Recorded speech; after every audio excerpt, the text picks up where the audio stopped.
We just don't really vet the person. We kind of see if we have a good vibe in the beginning, and if it's fun, then we're like, ooh, I like this person, they have a good vibe. And you kind of get stuck in a friendship that could be emotionally abusive.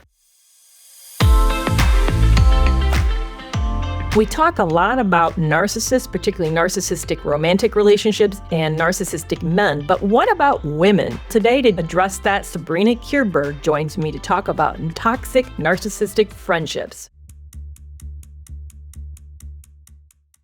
Well, I'm really excited today to have Sabrina Kirberg on. I found her on TikTok talking about toxic relationships and I think ghosting a best friend, especially toxic female relationships. And one of the things, Sabrina, we don't really talk a whole lot about is female narcissists, women narcissists. We mention them when they become moms, but we really don't. I mean, they exist before moms. They're also girlfriends, they're sisters, they're friends. So I was fascinated by your subject because it's just not much that's said about it. So tell me a little bit about yourself and how you got interested in female narcissists. I didn't really get interested in female narcissists. I was experienced and exposed to one. But I started TikTok maybe 2 years ago as sort of like a healing platform for me, just to share my story. I honestly thought that I was going to be the only one that experienced this. So I started sharing videos, not thinking anyone was going to look at it. And then suddenly it just started blowing up. And a lot of other females out there experienced the same type of story. And it felt like they all have this playbook that they play by. And it was just very nice and reassuring to see, like, not nice in a way, but it was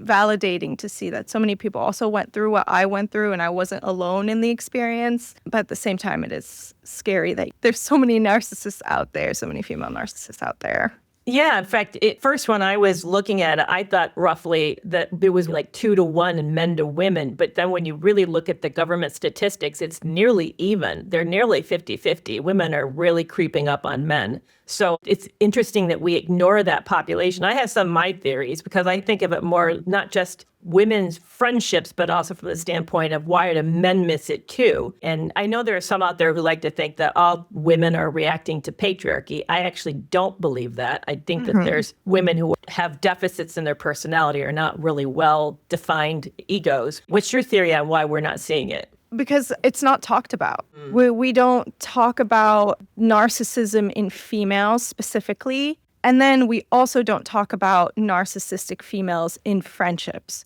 Like I've said before, if they're your mom, before that, there's somebody's wife. Before that, there's somebody's sister. Before that, there's somebody's best friend.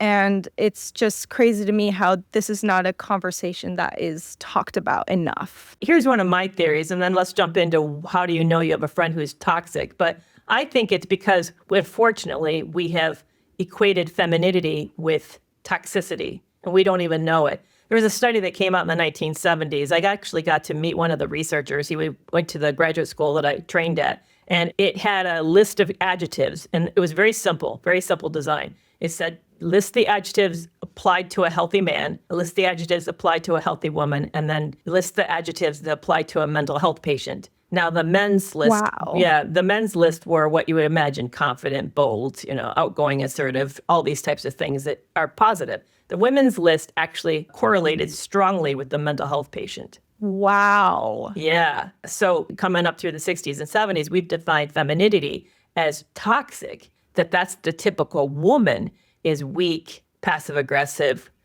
whiny, emotional. All the things that you would use to define a mental health patient, we've used and mentally thought of as regards to women. So if the person's looking for the right woman, the perfect, I'm thinking more romantically, you're going to accidentally pick qualities that are not going to be easy to live with. Interesting. So, yeah, it is. So tell me a little bit about how you realized your relationship was toxic and what happened. And then also let's start talking about what is toxicity in female friendships. So I didn't necessarily realize I was in a emotionally abusive, toxic friendship until way later. While I was in it, I think the biggest word that I can use was I was just confused. It was like I was walking through a haze the whole time. My reality just felt like I was fighting myself with doubt all the time. I would think one way and I would see reality another way, and then she would twist it. And it was in a way that was, I don't even know how to explain it because I can't twist words like that. It was so methodical to the point where I started to question what was going on and what actually happened. And then I remember I would have to replay my reality over and over and over and over again and retell it to myself just to make sure that I experienced it. I don't know if that makes sense, but that's how it felt. Not only that, you deal with that, but you also deal with them bringing in other people. And then suddenly they're telling other people their version of the story. So then not only are you doubting yourself, but now other people are making you doubt yourself and gaslight yourself even more. So then you end up in this place where you're like, I must be insane.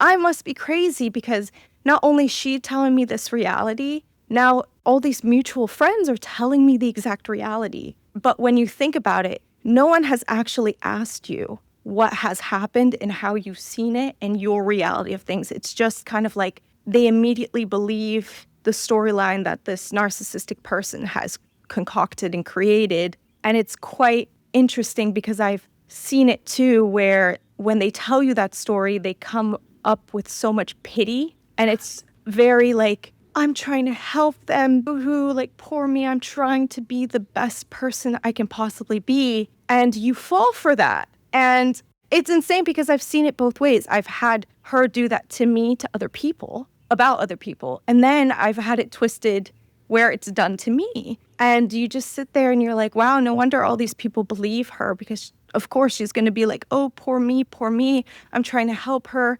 She's just blind. She doesn't want to see it. She doesn't want this help. And I don't know what else to do. Can you help me? And you just feel like you're falling into this place of insanity.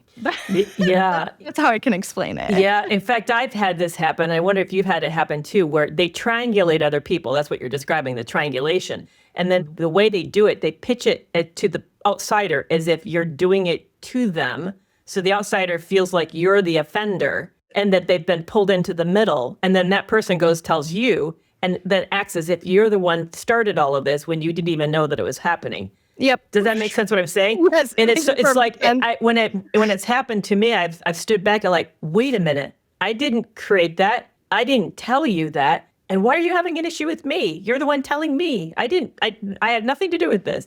But you feel like you start to act it out as if you are engaged in this conflict that's not even actually happening because they created the whole scenario. Exactly. But it's honestly crazy making because if you already have like a problem doubting yourself, it makes it worse. And I honestly believe my own theory is like the only way to combat someone that is narcissistic is to have no doubt, or at least you don't doubt yourself too much. You have that confidence in your own reality and the choices that you make. But anytime that you kind of second guess yourself, no, they'll take advantage. Yeah, you're right. And if you're compassionate, there's where you're super vulnerable because you want to hear both sides, as if there's two sides to this without realizing that you've abandoned your side, that the fact that you were the one hurt in the first place, which probably brought the issue up, which probably started all the trauma, or the drama, I should say. Yeah, it started all it's because it's traumatizing, but it's a drama. But it's amazing how they use a pretty sophisticated form of Darvo, which is, making themselves the victim by the fact that you have an issue. Yeah. Anytime you bring up the problem itself, you notice it's never about conflict resolution. But somehow when you have this conversation with them, they spin it to make it all about them. And then you feel like you're conflict resoluting their problem. Yeah. But not your problem. Which is really, their problem is the fact that you have a problem. Yep. Yeah. Yeah. And that circular argument, you're right. It is so confusing because if you don't remember what was the main point when you walked in, what is it that you wanted resolved, you're going to lose it because they're going to spin it so fast and you'll start defending yourself. And that's, to me, I see that as one of the signs like, oh, this is really going wrong when I'm having to explain and justify and defend. Yes.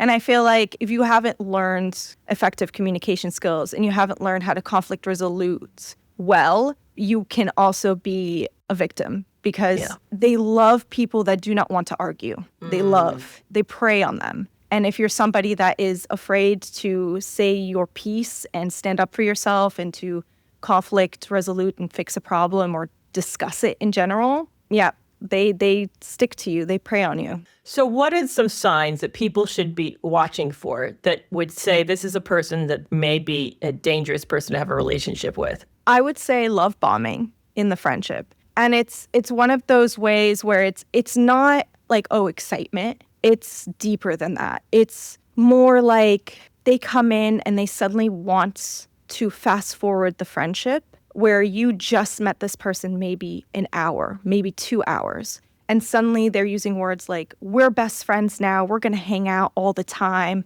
And they're creating plans with you that you never agreed upon. They're saying things like, you should come to my wedding, you should be my maid of honor, just kind of like the future faking type of talk. Then it's a lot of mirroring your own likes, desires, dislikes, goals, all that. So it's sort of, I say it in a way where, for example, it could be something silly like, oh, I like playing tennis. And then suddenly they're obsessed with tennis. And they don't give you that individuality where you can have your own thing. Nope, you like tennis and you play every weekend. Suddenly they incorporate themselves and you didn't even invite them. Suddenly they're like, oh, you need to invite me. Let's play tennis together. And when you don't, they start spinning it and making you feel guilty for it. It's just a lot all at once. And it's this person feels like they're too good to be true at the same time. Yeah. Yeah, it sounds like it's similar to what happens in a romantic relationship, but with a friendship angle onto it. It's what I hear. So it's the same rush to a relationship with the future faking and imagining that you guys are almost like best friends, soulmates forever. They don't use sort of love words, but they're going to use best friend words or their match and that you're the one. But why do you think we're so susceptible to this? Because I know for me, it's felt very appealing, and maybe that's speaking to my vulnerabilities, but do you think all of us are susceptible to this, or do you think there's some things that make some of us more vulnerable than others? I think all of us might be susceptible to this because it's not talked about in friendships, so we might not even notice it. I think we notice it more in romantic relationships because we're more on vetting the guy. So when we go into dates, we're really looking into this person and seeing if they're a match. But when it comes to friends, we just don't really vet the person. We kind of see if we have a good vibe in the beginning, and if it's fun, then we're like, ooh, I like this person, they have a good vibe. And you kind of get stuck in a friendship that could be emotionally abusive. Yeah, you're making a really good point that we offer trust way too readily, too rapidly, and we don't anticipate danger in relationships. Yeah, because we don't assume that there would be abuse in a friendship. We don't think that. And yet, here's what I hear, and I've heard this from multiple people, and I'm curious of your opinion, that some people say this is almost more damaging than a romantic relationship. Now, I'm not undermining the legal, financial devastation that getting out of a toxic marriage could have for somebody, but there is something very unique about the emotional connection that we have with a friend. I think it has something to do with our femininity. I think when it comes to friends, we are so very vulnerable with them. Like there are things we discuss with our friends that we don't discuss with our mothers. Like even bodily functions, like what we've done in sexual situations with other partners. And it's so deep. It is so vulnerable. And I feel like that's the big reason why it ends up becoming super, super painful and hurtful is because we opened ourselves up. And it's just such a vulnerable relationship. I didn't realize until I started assessing the reciprocity to relationships that sometimes I was more vulnerable than they were, and I didn't see the inequity. I didn't realize I'm sharing about something that's gut-wrenching, but when it comes to them sharing, they don't tell me until after it's already happened. See, there's a big difference. If you're going in the middle of it when you're in pain and you're looking for help or just a place to vent, you're much more emotionally open and vulnerable than somebody who tells you after it's all done and how they felt about it in retrospect. It was just those types of subtleties. I thought, there's not the same type of risk here. I'm assuming way more risk and taking much more steps of trust here than this person's actually showing me. Yes, 100%. And when we talk to our best friends, our friends, it's always, I mean, I'm not going to speak for everybody, but most of the time it is while it's happening that we have these conversations. Yeah. While we're going through the ebbs and flows of our emotional state. How does someone get to the point where they think there's something wrong? Like, what should they be noticing that's indications of risk? It's silly, but gut feeling. Yeah. You know something's off. But the thing is, because this is not discussed about enough, we kind of ignore the gut feeling when it comes to friends. But you can tell when someone's trying to flip the conversation or make you unsee your own reality, that there is something wrong with that. I also think that what you said in the beginning is a really critical piece, and that is if there's a lack of clarity, you're feeling profoundly confused, and you're always feeling like you're doing something wrong. I mean, that's the other thing I heard in your story. I think those are really clear indicators of what I call cognitive dissonance, which is you don't know what's real, what's true. And that's a hallmark sign, in my opinion, of a toxic relationship, is that intense confusion. Yes, but I think also while it's happening to you in the moment,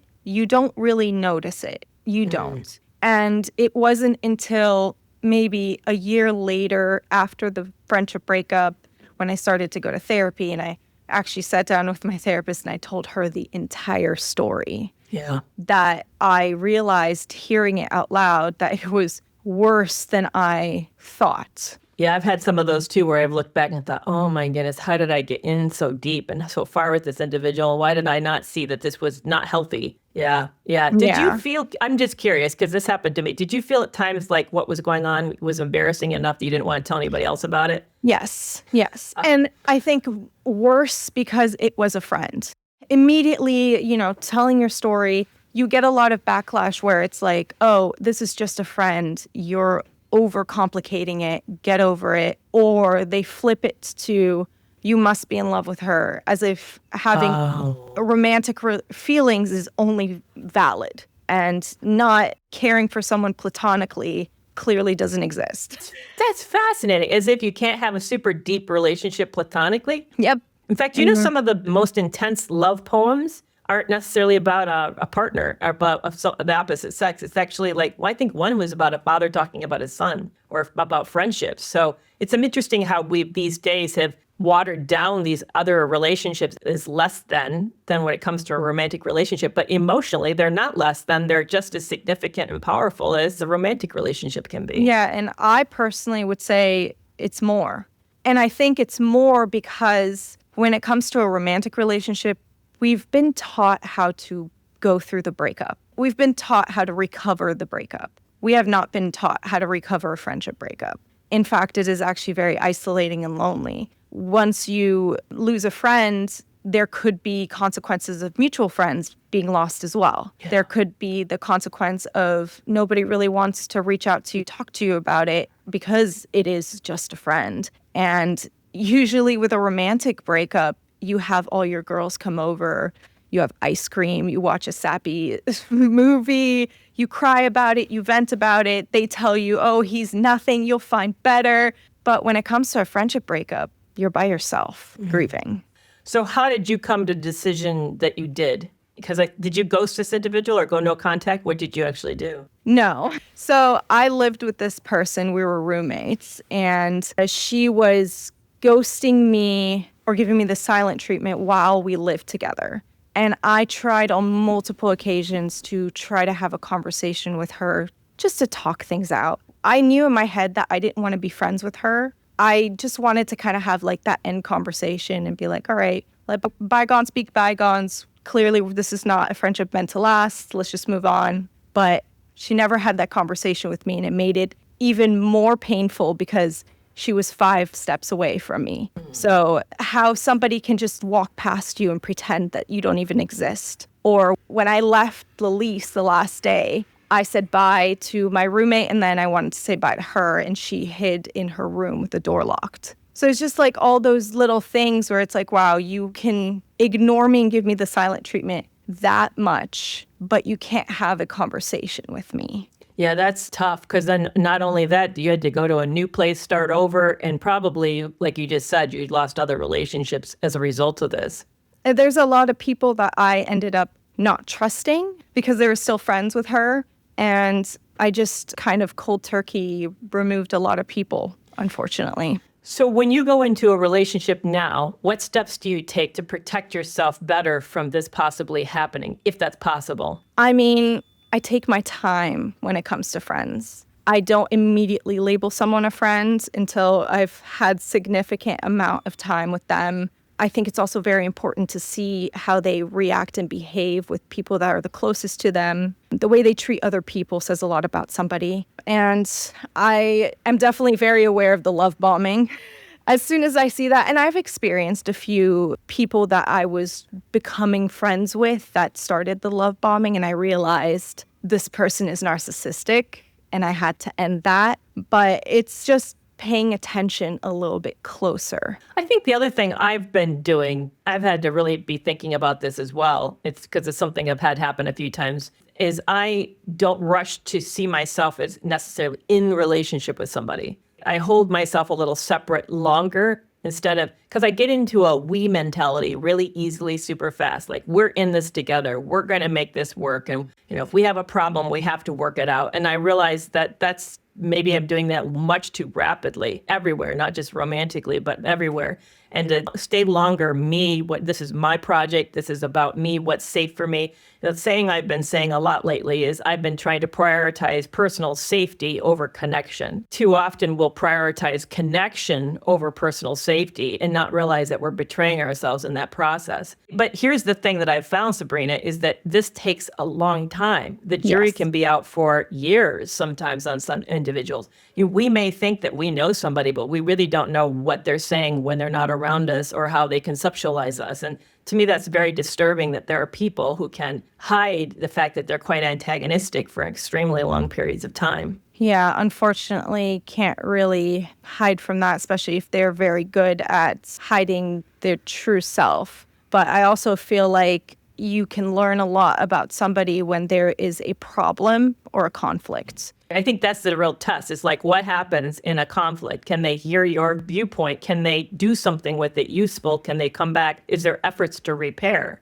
And at the same time, when you need to be celebrated, that's when you notice somebody too. Oh, it's, weddings or baby showers, things like that, where the spotlight is not on them. Do you watch Netflix much? I do sometimes, yes. There's a new show on called Running Point that features Kate Hudson as the main character. I've seen previews of it, yes. Okay, well, near the end, there's a breakup in a relationship. The way that we broke up, I thought that her responses were so toxic. It's all the things he did for her, not for who he was. And like, oh, man. And she missed a big celebration moment in his life. So you said that, like, yep, yeah. Yeah. So let's jump over to the podcast. What I'd really like to talk about there is different types of toxic female friendships. For example, I'm thinking of the queen bee is one of them, or the mean girl. But let's go over and talk about different styles to watch for, because they don't show up all the same. I'm super excited to talk to you about that. But also, how can people find you if they want to learn more about you and what you're doing today? Well, they can find me on TikTok, The Third Side. They can also find me on Instagram. It's the same, at The Third Side _. I do have a book called We Used to Be Best Friends. And I also have a podcast called We Used to Be Best Friends. So that's where they can find me. Awesome. Thank you so much. I'll make sure I put the link in the show notes for that. And thank you so much for being on. This was a really interesting topic and very timely. Thank you, Dr. Carey. I really appreciate it. Well, that's a wrap for this week's episode. Are you following me on TikTok, Facebook, Instagram, and YouTube? You can find me at Carey McAvoy, PhD. Or you can learn more about me and my resources, such as the Toxic Free Relationship Club, at CareyMcAvoyPhD.com. And I'll see you back here next week.